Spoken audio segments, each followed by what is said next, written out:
E quando chegaram a Mísia, intentavam ir para Bitínia, mas o Espírito Santo não lhe permitiu. E tendo passado por Mísia, desceram a Trode. E Paulo teve de noite uma visão, em que se apresentou um homem macedônio, e lhe rogou dizendo: passa a Macedônia e ajuda-nos. Verso 10 e último. E logo depois desta visão, procuramos partir para a Macedônia, concluindo que o Senhor nos chamava para lhes anunciarmos o Evangelho. Amém? Para não perder o costume, pergunte para alguém que está do seu lado se ele tem glória a Deus para dar essa noite. Isso, se o calor calou ele, né? Se não, fala para ele: meu irmão, se tu não der glória a Deus essa noite, a minha prova vai passar para você. Então dá glória. Tome o seu assento em nome de Jesus, querido. Olhe para cá.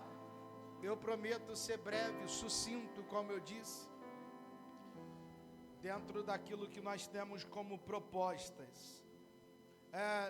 É sabido, de não todos, a grande maioria, que nós estamos em uma série de mensagens falando a respeito das viagens missionárias de Paulo, e não só apenas disso, como também da vida do apóstolo.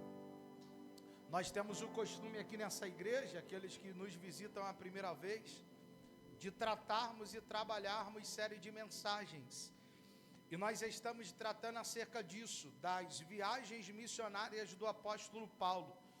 Uma vez que desde o início do ano passado, Deus nos despertou para algo que eu acredito que estava sendo em alguns pontos esquecido pela igreja, que é o aspecto da igreja. E quando eu falo igreja, eu não falo de instituição, de placa denominacional, seja Assembleia, Batista, Nazareno, Presbiteriano, Legado, não, da igreja de Cristo que somos nós, homem, mulher, pessoas, de estar anunciando o Evangelho, de pregar a palavra. O ide que Cristo nos ordenou, ele não foi dado apenas aos pastores ou a homens de ministério, mas foi entregue a todos aqueles que tiveram um encontro verdadeiro com Cristo Jesus. Dentro dessa nossa perspectiva que nós estamos trabalhando essas viagens missionárias, nós vimos a primeira viagem missionária de Paulo, assim como também todo o contexto em que a igreja estava inserida naquele tempo. Nós vimos que após a primeira viagem missionária de Paulo, Paulo irá retornar da viagem missionária juntamente com Barnabé, e irá passar pelas igrejas a qual ele fundou no caminho. Ele passará de volta em Chipre, Pafos, Pergue, Antioquia da Pisídia, Icônio, Listra. Ele irá passar por mais uma vez em Derbe, confirmando as igrejas tudo aquilo que ele pregou, confirmando a igreja tudo aquilo que eles vivenciaram diante de Cristo, se rendendo através da mensagem que Paulo pregava. Paulo e Barnabé, eles irão voltar assim então para a igreja de Antioquia da Síria, lugar aonde enviou eles para a viagem missionária aproximadamente 2 anos antes, porque a primeira viagem missionária durou aproximadamente 2 anos. Ao voltar para a igreja de Antioquia da Síria, eles têm um propósito muito claro com o seu retorno. 2 propósitos eu irei pontuar. O primeiro é testificar aos irmãos a grande coisa que o Espírito permitiu os apóstolos viverem na missão, seja milagres e maravilhas, como também o efeito que a mensagem produziu. A segunda coisa que eles vão testificar é tudo aquilo que Deus fez, permitindo com que o Evangelho chegasse aos gentios. O que dentro daquele contexto nós vimos que era o Evangelho dando seus primeiros passos. para que todos possam entender, eu pontuo mais uma vez: gentios são todos aqueles que não fazem parte da nação de Israel. Nesse contexto, nós somos gentios, pois eles irão testificar, mas nós vamos ver que logo após eles retornarem, logo após eles voltarem, mesmo tendo passado por perigos de salteadores, fome, frio, como o apóstolo fala na sua primeira carta de Paulo aos Coríntios, eles vão colher frutos dessas viagens que eles fizeram à Ásia, implantando igreja, ganhando almas. Porém, o que nós vimos no domingo passado, na última mensagem, é que após eles retornarem, mal Paulo e Barnabé retornou da sua primeira viagem missionária, um grupo de homens irão se infiltrar na igreja trazendo falsos ensinamentos, uma falsa doutrina, pregando aos gentios mensagem contrárias àquela que Paulo ensinou. Esses homens chegaram na igreja a qual Paulo fundou, a qual Paulo pregou, se dizendo: vim por parte dos apóstolos de Jerusalém, o que era uma mentira. E eles vão ensinar uma falsa doutrina, dizendo que todo aquele que se rendessem a Cristo, que tomassem o evangelho para si, não deveriam apenas ser introduzidos no corpo de Cristo através do batismo, mas que também deveriam de passar pela antiga aliança, a circuncisão. O que basicamente eles estavam dizendo é que Moisés deveria de concluir a obra que Jesus iniciou. Isso nos mostrou uma verdade, a qual nós pontuamos semana passada. E a verdade é que a igreja, no seu início, no seu crescimento, não passava apenas por uma perseguição externa. E perseguição externa são os açoites a qual eles tomaram, as pedradas a qual Paulo e Barnabé tomaram, mas também começa a passar por perseguições internas, por meio de falsas doutrinas que começaram a ser introduzidas no meio da igreja. E eu pontuo isso um pouco mais à frente.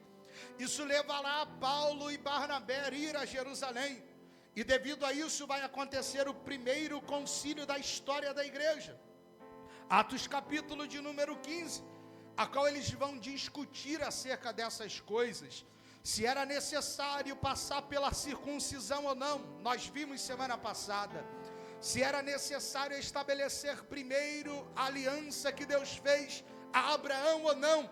Isso foi o que foi discutido no primeiro concílio em Jerusalém.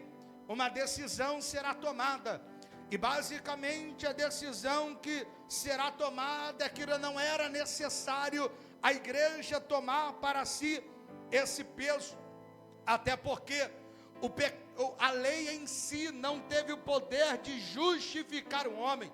Como nós vimos na última semana, a Bíblia diz que a lei ela teve o poder de revelar ao homem o pecado, mas não foi por meio dela que o homem foi justificado, mas sim pela graça dada por meio de Cristo Jesus.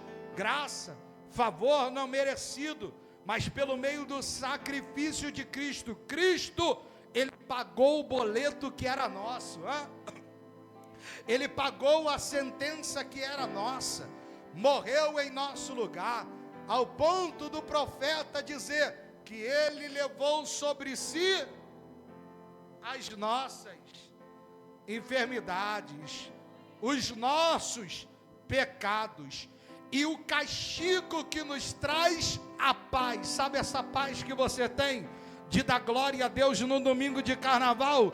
Você só tem porque ele levou a culpa sobre ele, a graça. A lei não produziu a justificação, mas a graça nos deu direito à vida eterna e à segunda chance. Porém, será após o fim deste concílio, que quem não viu está lá no YouTube a mensagem da semana passada, que Paulo e Barnabé vão começar a traçar planos para a sua segunda viagem missionária. O propósito dos apóstolos era passar pelas igrejas a qual eles plantaram, para uma vez mais testificar, anunciar o evangelho, consolidar os irmãos, e assim também abrir novos campos missionários para a igreja dentro do continente asiático. Esse era o propósito dos apóstolos. O coração deles estavam inclinados para isso. Só que a Bíblia diz que um problema vai acontecer, porque vai haver um desentendimento entre Paulo e Barnabé. E qual é o cerne do desentendimento?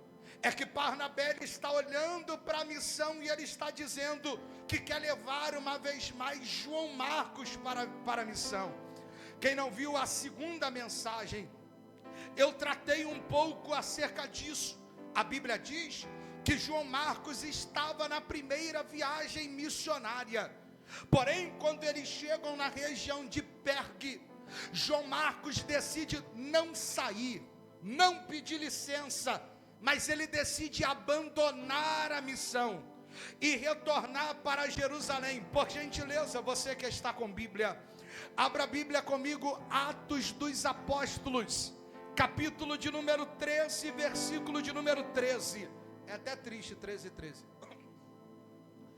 E partindo de Pafos, Paulo e os que estavam com ele chegaram a Pergue da Panfilha, mas João, apartando-se deles, voltou para Jerusalém.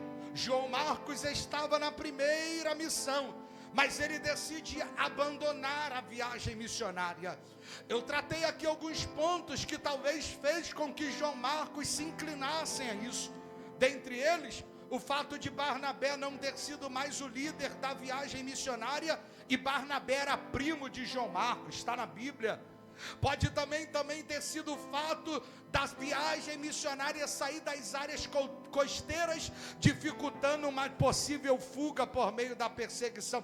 O motivo nós não sabemos, embora possam haver especulações. A questão é que João Marcos vai abandonar o propósito. João Marcos vai abandonar a missão. Só que agora Barnabé quer integrar uma vez mais João Marcos à viagem missionária. E não é de consenso geral dentro do meio teológico, acadêmico, quem está certo nessa questão, Rafael. Se é Paulo por não querer levar, ou se é Barnabé por querer levar João Marcos. A questão é que cada um olha João Marcos com uma perspectiva. Barnabé, quando ele olha para alguém, ele se pergunta o que o evangelho pode fazer por essa pessoa. Só que quando Paulo olha para alguém, ele se pergunta o que essa pessoa pode fazer pelo evangelho.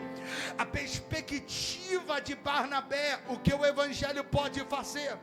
A perspectiva do apóstolo Paulo é o que essa pessoa pode produzir no evangelho.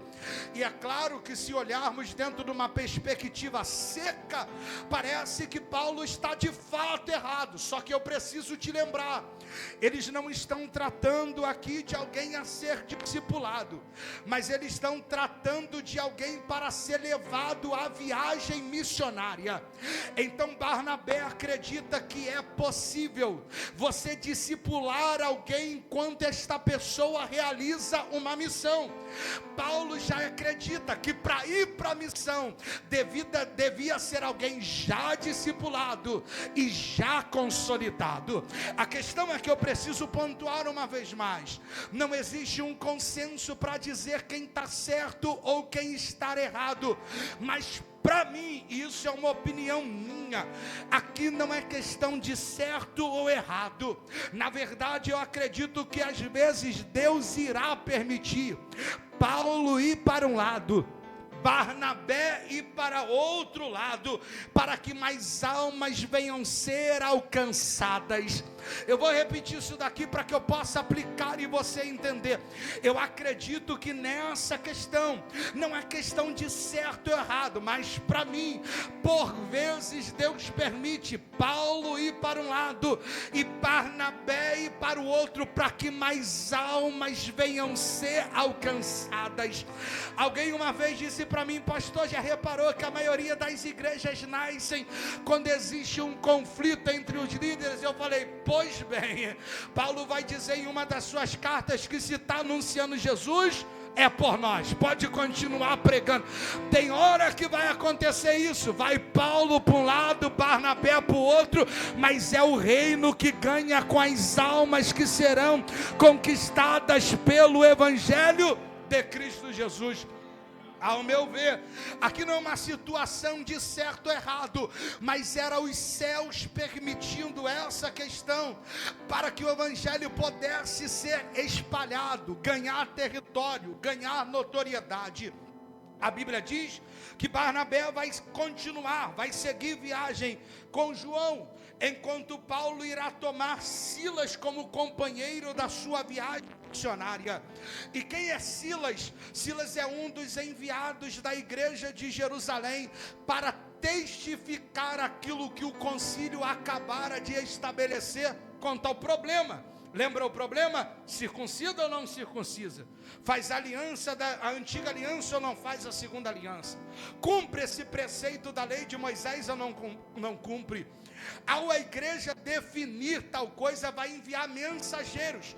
E por que a igreja envia mensageiros? Porque antes, aqueles que levaram uma falsa doutrina se diziam estar em nome da igreja, quando na verdade não estavam em nome da igreja. E aqui vai um alerta: nem todo mundo que diz que fala em nome da igreja, fala em nome da igreja, fica atento.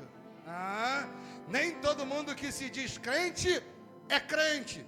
Tem gente que se transveste de crente, usa a Bíblia de crente, penteado de crente, mas não fala em nome da igreja, né? Ali agora, não foi? Camarada parou ali de Uber, né? Não, é que de Bíblia. Eu falei: irmão, quer conversar sobre Bíblia? A gente conversa sobre... Finge que é. Quando eu abri o texto, é igual Satanás. Foi embora, pegou a moto e foi embora. Porque nem todos que falam dizer em nome da igreja, de fato estão em nome da igreja. Só que se antes falsos mensageiros da igreja de Jerusalém foram as igrejas que Paulo pregou, agora é a igreja enviando mensageiros verdadeiros, com uma doutrina verdadeira, para testificar à igreja aquilo que foi resolvido no concílio. Porque entenda uma coisa, se vocês observarem, nós vimos semana passada, existem características dos homens que foram enviados pela igreja de Jerusalém, e dentre elas eram homens experimentados, que davam a sua vida pela igreja, porque não pode falar pela igreja quem não dá a sua vida pelo Evangelho e pela igreja de Cristo. Não pode falar. Silas, ele será um daqueles que foi enviado pela igreja de Jerusalém, junto com um homem por nome de Judas, que não é o Judas discípulo, amém? Ele será enviado, só que a Bíblia diz que agora Judas e a comissão da igreja de Jerusalém retorna. Só que Silas decide permanecer junto com os apóstolos em Antioquia. A Bíblia diz que é dentro desse contexto que vai se iniciar o capítulo de número 16, porque é dentro desta visão que Paulo tinha de revisitar as igrejas, de ampliar o evangelho dentro do continente asiático, que ele se manterá, independente se Barnabé vai com ele ou não. A prova disso é que o capítulo de número 16 se inicia com Paulo indo até a cidade de Listra, que foi a última cidade a qual ele visitou no fim da sua primeira viagem missionária. O que Paulo está fazendo em Listra? Ele está testificando o evangelho à igreja, ele está reafirmando aquilo que ele pregou na sua primeira viagem missionária, e dizendo das coisas a qual o concílio de Jerusalém estabeleceu. Paulo Paulo está doutrinando a igreja. Foi em Listra que o diabo tentou contra Paulo por algumas vezes. A primeira, a Bíblia diz que em Listra ele fez um paralítico voltar a andar. A cidade vai se incendiar, vão acreditar na mensagem de Paulo, de tal maneira que vão tratar ele como deuses. Um a Júpiter, outro a Mercúrio, Zeus e Hermes vão querer sacrificar a Paulo. E eu falei isso em uma mensagem, que qual era o projeto do diabo aqui para paralisar uma missão? É que o inimigo percebeu que uma vez que a perseguição não parava o apóstolos, quem sabe a bajulação pararia. Já que as pedradas não param, quem sabe o excesso de elogio faz o orgulho entrar e desvia o foco dos apóstolos. Só que a Bíblia diz que eles se mantêm, e por se manter, que eles vão ser apedrejados, de tal modo que o que dá a entender é que através disso, Timóteo irá conhecer a Paulo. É interessante observar que foi através das pedras que alcançaram Estevão, que Cristo alcançou o coração de Paulo, mas agora são as pedras que alcançaram a Paulo, que vai alcançar o coração de Timóteo. Eu vou repetir isso daqui para ver se você fica ligado. As pedras que alcançaram Estevão, Atos capítulo de número 8, foram elas que alcançaram o coração de Paulo. Agora em Atos capítulo de número 13, as pedras que alcançaram a Paulo vão alcançar o coração de Timóteo, porque existem pedras, perseguições, percalços, calúnia, dores que você passa em meio à caminhada, que não é para te matar, é para alcançar o coração de alguém que está te assistindo. Então eu posso liberar uma palavra para alguém essa noite: não desista no tempo de adversidade, não desista no tempo da dor, não desista no tempo do choro, não desista em meio ao tempo da perda, porque através das dores que Deus está alcançando o coração de alguém. Se as pedras de Estevão alcançaram a Paulo, o que dá a entender é que são as pedras de Listra que estão alcançando o coração de Timóteo. Abre para mim Atos capítulo de número 16, versículo de número 1. Atos capítulo de número 16, verso de número 1. E chegou a Derbe e Listra, cidade a qual ele foi apedrejado. E eis que estava ali um certo se ele é discípulo, já conhecia Paulo. Só tem uma forma dele já ter conhecido a Paulo: quando Paulo passou pela primeira vez em Listra, quando Paulo foi perseguido, apedrejado. Tinha um certo discípulo por nome de Timóteo, filho de uma judia que era crente, mas de pai grego. A pergunta que fica é: quem é Timóteo? A Bíblia já diz de maneira pontual: é alguém que é filho de um pai grego. Quer dizer, culturalmente os gregos adoravam ao panteão, a muitos deuses. Só que a sua mãe é uma judia, só que convertida ao evangelho, ao ponto de, em Atos, Lucas dizer que é uma mãe crente. A Bíblia diz que é por meio da fé em Cristo Jesus que o evangelho na casa de Timóteo vai ser passado de geração em geração. A Bíblia diz que a sua avó Lloyd irá se converter primeiro, depois a sua mãe Eunice, e depois vai passar isso a Timóteo. O que mostra o que é um legado espiritual, passado de mãe para filha, de filha para filho. Porque o que eu venho dizendo aqui semanalmente na igreja: os teus filhos não irão reproduzir aquilo que você fala, os teus filhos irão reproduzir aquilo que você é. Não adianta mandar ele ir para a igreja, você tem que vir com ele. O que acontece aqui é um legado espiritual. A questão é que Timóteo, ele se torna o principal discípulo do apóstolo Paulo. Abra sua Bíblia comigo, por gentileza. 1 Timóteo, capítulo de número 1, versículo de número 2. 1 Timóteo, capítulo de número 1, versículo de número 2. Olha o que está escrito: a Timóteo, meu verdadeiro filho na fé, graça, misericórdia e paz da parte de Deus nosso Pai e da de Cristo Jesus nosso Senhor.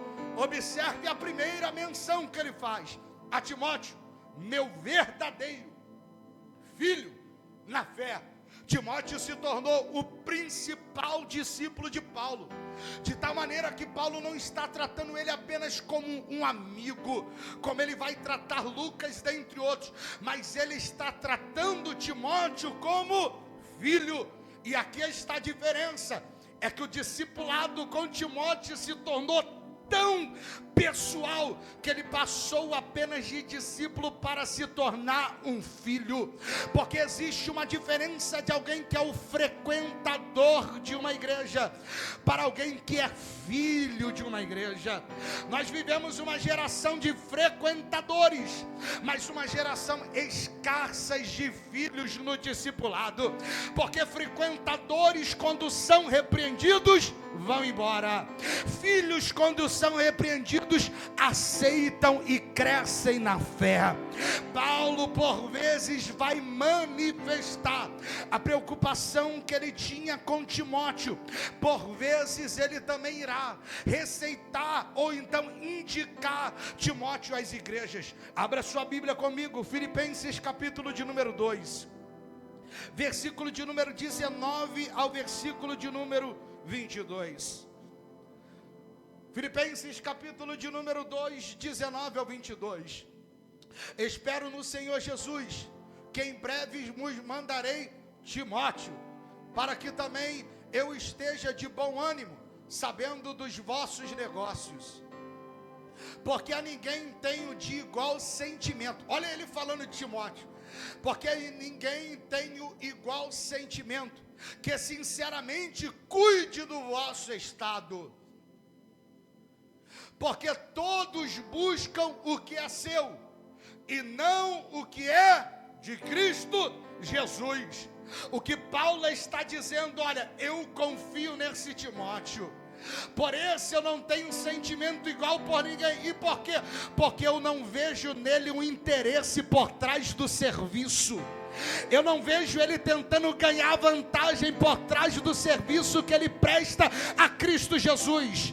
Diferentes de alguns que se movem por interesse, esse Timóteo rejeitou a sua própria vida para viver a missão dele em Cristo Jesus.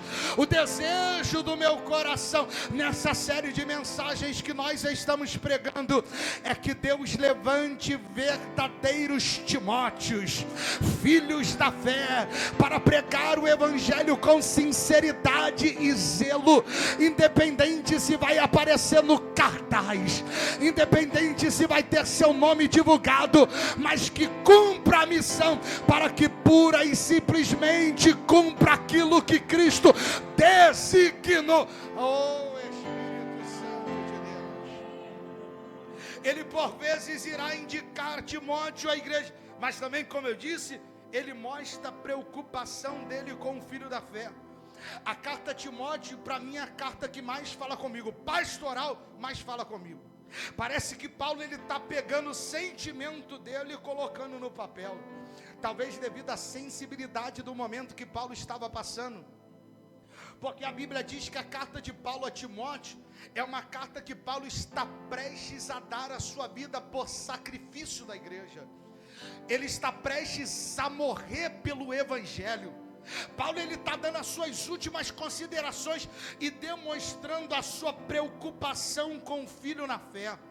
Ele está preocupado porque parece que Paulo no passado está olhando para a igreja do presente. Eu peço que você dobre a sua atenção aqui, porque aqui vai apertar um pouquinho, é um bate-pronto a mensagem hoje. Parece que Paulo no passado, ele já está precavendo a Timóteo daquilo que a igreja tem se tornado no presente. 1 Timóteo capítulo de número 4, versículo de número 1 e versículo de número 2. 1 Timóteo capítulo de número 4, versículo de número 1 e 2. Olha o que é que Timóteo vai dizer, olha o que é que Paulo diz a Timóteo. Mas o Espírito expressamente diz que nos últimos tempos apartarão alguns da fé, dando ouvido a espírito enganadores e a doutrina de demônios. Versículo de número 2: pela hipocrisia de homens que falam mentiras, tendo cauterizado a sua própria consciência. Pula para o versículo de número 14 do mesmo capítulo. Olha agora o conselho que ele dará ao seu filho na fé, Timóteo: não desprezes o dom que há em ti, a qual te foi dado por profecia, com imposição de mãos do presbitério. O que Paulo estava era no passado enxergando a igreja do presente. Em 2 Timóteo ele vai descrever ainda mais, porque ele vai dizer, capítulo 4, versículo de número 3: porque haverá um tempo que não suportarão mais a sã doutrina, tomarão para si falsos mestres que agradam seus ouvidos. Paulo, ele entendia a perseguição que a igreja já estava passando naquele tempo, seja por meio do gnosticismo, seja por meio dos nicolaítas, seja por meio dos falsos crentes que na verdade estavam querendo privar a liberdade da igreja e impor o judaísmo. E ele está falando: meu filho Timóteo, toma cuidado, porque muitos vão dar ouvidos à doutrina do Satanás.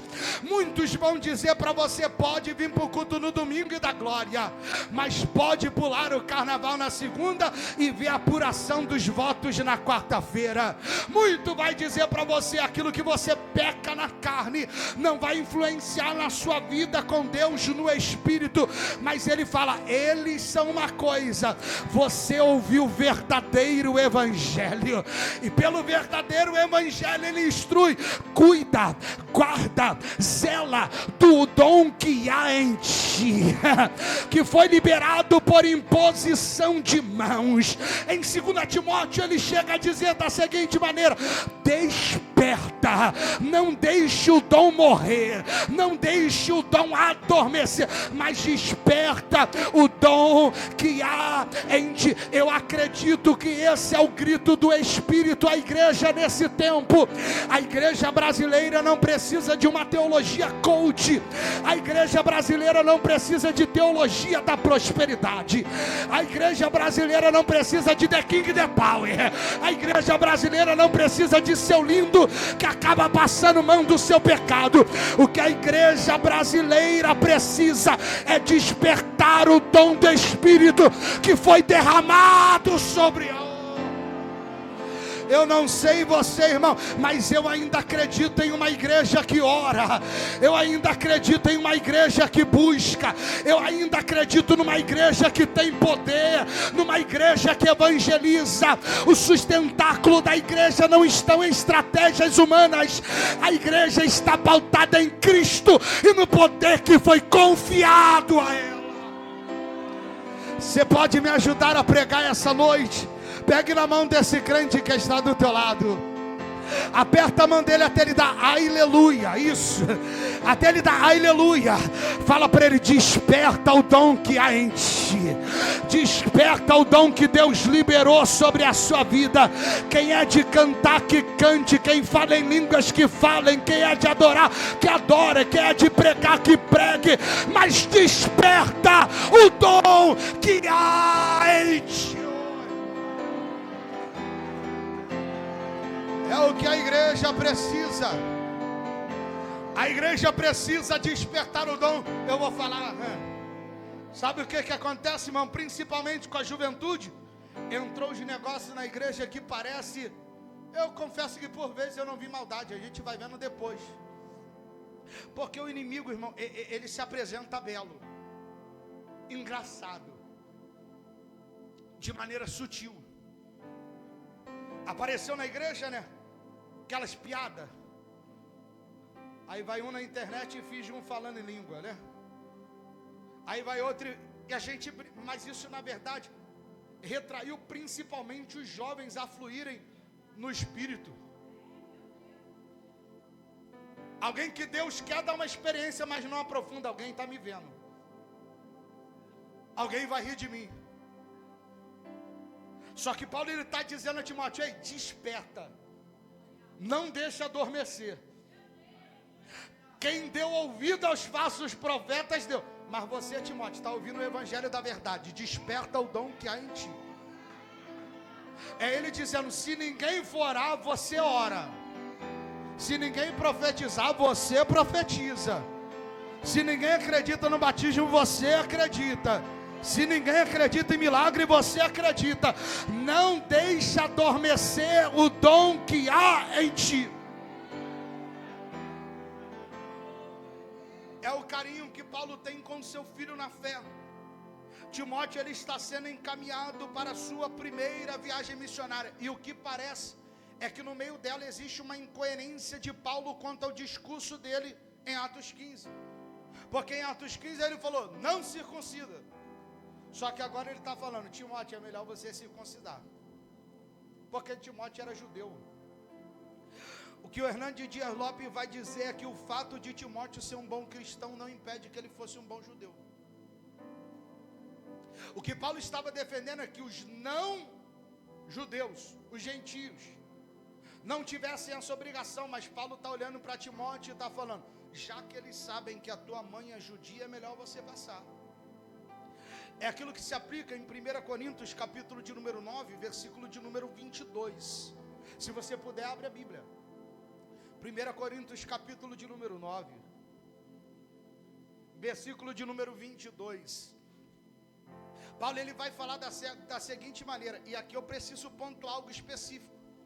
Olha o que Paulo vai dizer: fiz como fraco para os fracos, para ganhar os fracos. Fiz-me tudo para ganhar todos, para por todos os meios chegar à salvação de alguns. Paulo que ele está praticamente fazendo com Timóteo: já que você tem raiz judaica, faça de judeu para ganhar os judeus. Só que eu posso te dizer uma verdade aqui. Você pode preparar o coração de alguém e diz: vai azedar, mas dá glória para fingir que não é contigo. Quando ele fala me fiz de fraco para ganhar os fracos, ele não falou me tornei fraco, é me fiz. O que ele está dizendo é: eu não peco para ganhar o pecador. Não é isso que ele está dizendo. Não é isso que ele está falando. Porque tem acha que precisa pecar para ganhar quem peca. E não é isso que Paulo está dizendo. Não significa que eu preciso me tornar um drogado para ganhar quem se droga. Eu não preciso virar passista para ganhar quem está lá no carnaval, irmão. Isso daqui vai dizer: a pessoa não evangeliza o ano todo, no carnaval quer ganhar o bloco para Jesus. Ele falou: eu me fiz para ganhar eles. Paulo era estrategista dentro da sua missão. E uma pergunta fica: já que ele rejeitou João na missão, por que ele está levando Timóteo? Abre a Bíblia, Atos capítulo de número 16, versículo de número 2. Eu já caminho para o final. Atos 16, versículo de número 2. Do qual davam bom testemunho os irmãos que estavam em Listra e em Icônio. Aqui está porque Paulo leva Timóteo. Não é porque Timóteo era um bom pregador, não era porque Timóteo era eloquente, é porque Timóteo dava bom testemunho. Não adianta ter o dom e não ter o caráter de alguém que leva a mensagem de Cristo. Timóteo, ele era alguém reconhecido dentro de sua casa, mas dava bom testemunho para quem estava fora dela. Ele vai levar Timóteo à viagem missionária porque ele dava bom testemunho. Como eu disse, o propósito de Paulo era passar pelas igrejas que ele plantou, por isso que ele está em Listra. Ampliar o território dentro da Ásia para a igreja. Só que tem um detalhe: enquanto Paulo queria ir para a Ásia, Deus falava para Paulo: vai para a Europa. Porque a Bíblia diz, é o texto que nós lemos: capítulo de número 16, versículo de número 6. Eu vou ler mais uma vez, para que eu possa aplicar e a gente terminar. E passando pela Frígia e pela província da Galácia, foram impedidos pelo Espírito Santo de anunciar a palavra na Ásia. Verso de número 7. E quando chegaram a Mísia, intentavam ir para a Bitínia, que era um dos lugares poderosos na Ásia naquele tempo, mas o Espírito Santo não lhe permitiu. O desejo deles é confirmar as igrejas e ampliar o espaço missionário dentro do período da Ásia. Mas Deus está dizendo, a missão é boa, mas não é para você ir. E eu posso dizer uma verdade, nem em todo lugar que você ir, Deus vai te levar. Nem em todo lugar que você quer pisar, Deus vai permitir você entrar. E não é por falta da sua qualidade, não é por falta de talento, é porque existem portas que Deus prefere te ver do lado de fora íntegro do que dentro dela corrompido. Existem momentos que Deus vai te dizer não, e eu preciso dizer, olhe para cá, nem toda porta é para você entrar. Nem todo emprego é para você, porque se Deus abriu, Ele não te tira da comunhão, irmão.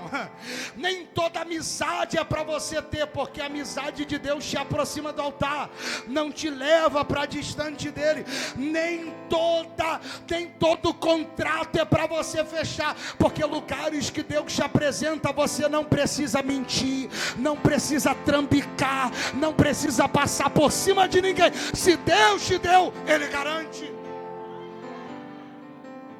Haverá lugares que Deus vai dizer para você não, e você vai ter que entender isso, porque existem momentos que Ele vai nos levar a águas tranquilas e pastos verdejantes, mas tem momento que é o Espírito que nos encaminha para o deserto. Eu preciso dizer isso daqui novamente, porque não é comum pregar isso em igreja não, irmão. Há momentos que Deus vai te levar para águas tranquilas, pasto verdejante. E quando tiver nesse momento, irmão, beba da água e coma do pasto. José interpreta o sonho de Faraó, 7 anos de bonança. Come do tempo de bonança, junta no tempo de bonança, porque tem hora que o Espírito te convida a ir para o deserto, faz parte. É a escola da vida, irmão. Nem todo dia o sol vai brilhar. Só que a gente precisa ter maturidade para entender que o mesmo Deus que nos conduz à água tranquila e a pastos verdejantes é o Deus que está conosco no tempo de dificuldade e de deserto. Paulo quer ir, o propósito é bom, mas Deus está dizendo não. Mas entenda uma coisa, toda vez que Deus fecha uma porta, é porque Deus quer te dar uma visão. Irmão, eu vou dizer isso daqui novamente. Toda vez que Deus te fechar uma porta, é porque Deus está querendo entregar uma visão que vai mudar a sua história. E posso te dizer uma coisa, é melhor você estar dentro da visão do que Deus te deu, do que dentro da porta que Deus não te colocou. Ele quer ir para a Ásia, só que o texto diz que durante a noite, um homem macedônio aparece para ele em visão e diz, vem para cá. Era Deus dizendo, para esse lado você não vai, mas nesse lado é o Espírito dizendo, vem. Enquanto Deus fechou de um lado, Deus abria uma nova porta do outro. Se por um lado Deus está dizendo, não vai, pelo outro lado Deus está dizendo, vem, que o campo já está preparado para você, que o lugar já está preparado para você se estabelecer. Eu acredito que Deus não permitiu Paulo ir para a Ásia, porque na Macedônia tinha alguém orando pelo socorro dos céus. Eu vou dizer, eu acredito que Deus não permitiu Paulo naquele momento expandir o evangelho no território asiático, porque alguém lá na Europa estava dizendo, eu preciso de socorro. E boa coisa é quando nós pedimos socorro e Deus atende. Mas eu posso liberar uma palavra para você, Deus vai te fazer o socorro de alguém. O texto diz que o varão macedônio se apresenta e diz: nos socorre, vem para cá. Em outra palavra, Paulo estava precisando de uma resposta para ir. Só que tinha alguém falando: Paulo, eu sei que você quer uma resposta, mas nesse momento você é a resposta que eu preciso. Que Deus te use como resposta para alguém. Que Deus use a mensagem da tua boca para alguém.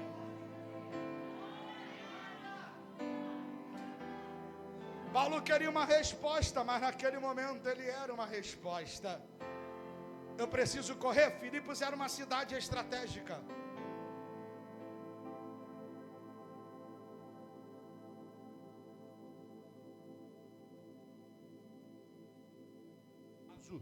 O texto diz que quando ele chega em Filipos, ele procura lugares estratégicos. Eu não sei se você lembra, mas é um padrão da viagem missionária de Paulo.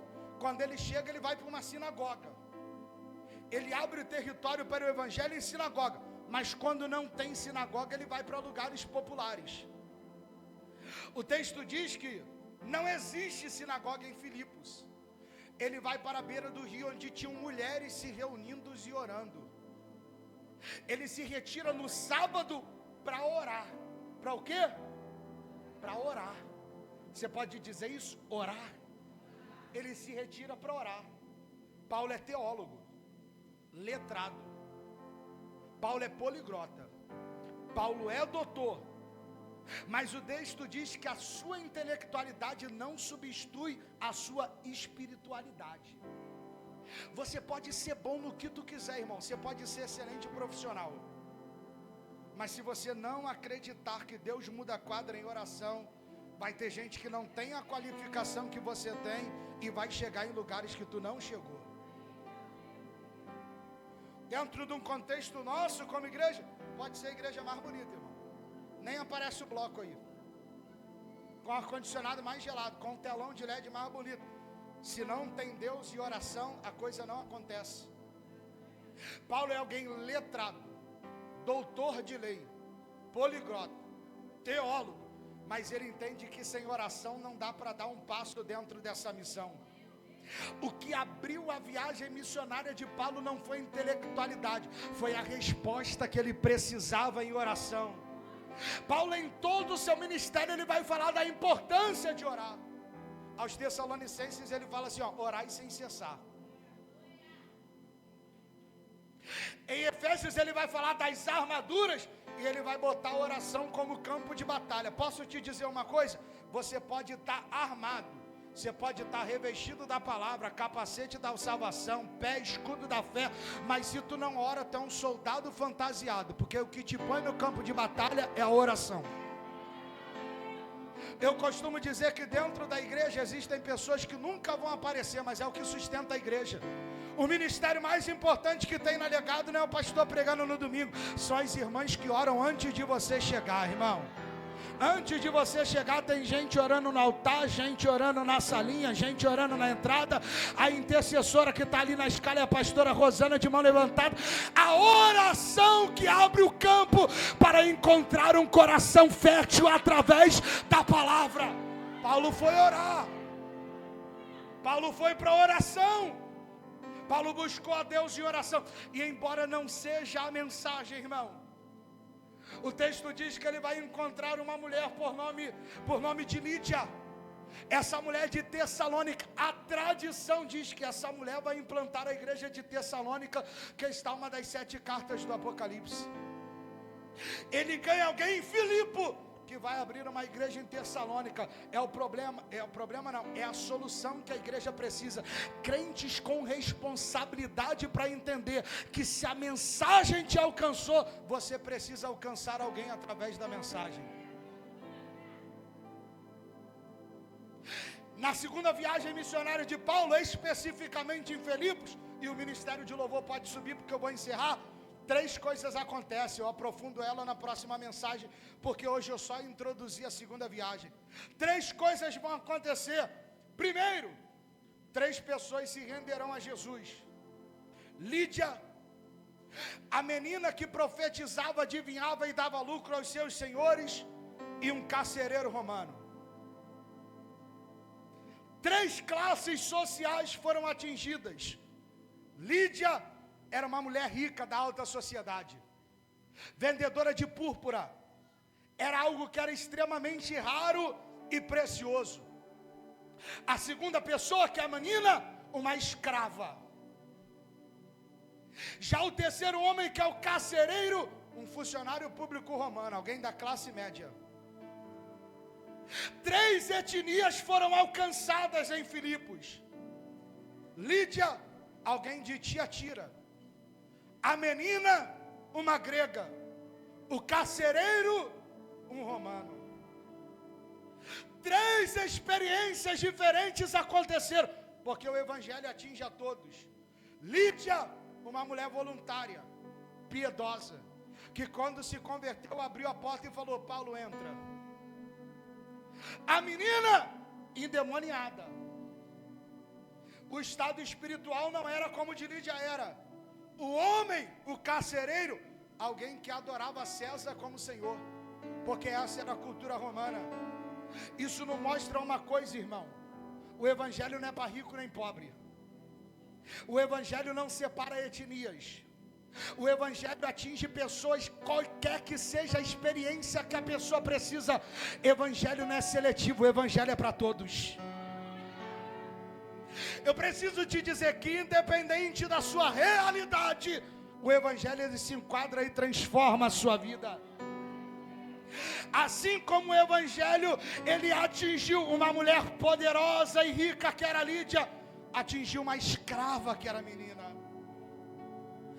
Assim como atingiu uma mulher piedosa, atingiu uma menina que estava endemoniada, mas que precisava de uma palavra. Assim como atingiu alguém que tinha perspectiva de vida, de futuro, que era Lídia, atingiu alguém que estava prestes a se matar, que era o carcereiro. Eu posso te dizer uma verdade, irmão: eu não sei como você entrou aqui hoje, mas eu sei de uma coisa: o evangelho que eu prego pode transformar a sua vida. Eu conto testemunho aqui para encerrarmos. Eu me recordo que enquanto eu estava trabalhando lá na Inglaterra, no período que nós plantamos a igreja lá, eu trabalhava com entrega e a gente não sabia o que estava entregando. Era nos dado caixa. E pensa em um povo duro, de coração. Nas casas tem um adesivo assim, ó, que se for para pregar a palavra não incomode. Tem adesivo nas casas. Todo dia eu acordava, 8, 9 horas da manhã, tinha entrega na casa de uma menina. Ela não tinha 30 anos de idade. Eu não lembro muito bem quantos anos ela tinha, mas ela não tinha 30 anos. A pele dela muito pálida, porque lá é comum um jovem começar a se embebedar desde muito cedo. Os dentes, irmão, só tinha uns atacantes e um lateral. O negócio estava difícil. As unhas, o estado dela era muito difícil. No primeiro dia eu fiz a entrega para ela e me perguntei: o que está acontecendo? Essa menina não está bem. No segundo dia eu fiz a entrega, eu senti cheiro de bebida, álcool muito forte. No terceiro dia eu descobri que todo dia, 8h30 da manhã, ela pedia 2 garrafas de vodka. E era o que ela bebia o dia todo. No quarto dia eu não poderia deixar de entregar, mas eu dei um ultimato para ela. Eu falei: eu nunca mais venho aqui. Ela falou: por quê? Eu falei: porque você está doente e precisa de ajuda. Ela tomou um primeiro baque. No quinto dia, sabe o que ela fez? Ela mudou o lugar do pedido dela para ver se não batia em mim. Quem é que foi na porta dela? Foi eu. Fui lá com meu inglês arrastado, irmão. Bati na porta dele e falei: Jesus pode... Já ia falar inglês, tá vendo? Eu falei: Jesus pode mudar a sua vida. Quando eu falei Jesus pode mudar a vida dela, aquela mulher que estava com cheiro de álcool, uma lágrima caiu aqui, ó. Eu falei: eu tenho orado por você. A minha igreja tem orado por você. E eu preciso te dizer que eu te amo em Cristo Jesus. E Jesus pode mudar a sua história. Independente da realidade, Jesus pode transformar a sua vida. Na missão, ele conseguiu resgatar a vida de um homem que estava prestes a se matar. de uma menina que estava possuída por demônios e de uma mulher da alta sociedade. Independente do que tu vive, de quem você é, a classe social que você pertence, eu conheço um Deus que transforma histórias. Independente da tua idade, independente se você tem plena consciência do entendimento do que eu estou pregando ou não, irmão. Mas se Deus falar no teu coração, Ele pode mudar a sua história. Ele pode transformar a sua vida. Eu outro dia, com uma criança no carro, filha do pastor Germano, ela olhando no Instagram, ela falou: pastor, você foi nesse lugar aqui? Eu falei: filha, deixa eu te dizer uma coisa, ela Vina é o nome dela também. Eu falei: todo lugar que o tio pisou foi porque o evangelho alcançou a vida do tio. Permaneça firme na igreja com teu pai, porque você vai a lugares que o teu pai não foi. Eu volto a dizer, independente da tua realidade, do teu momento, em um domingo de carnaval, irmão, Jesus pode transformar a sua vida através do poder do evangelho. Se coloque sobre os seus pés em nome de Jesus.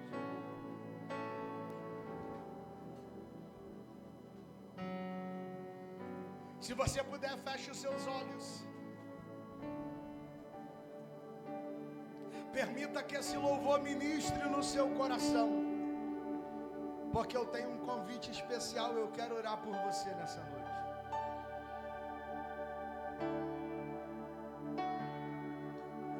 Com gemidos que palavras não podem explicar,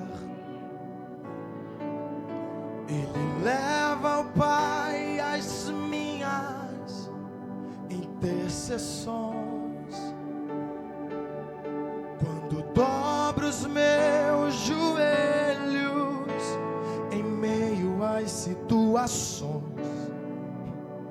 Ele ouve o gemido do meu coração. Ó Jesus, a Ti confesso, não dá pra viver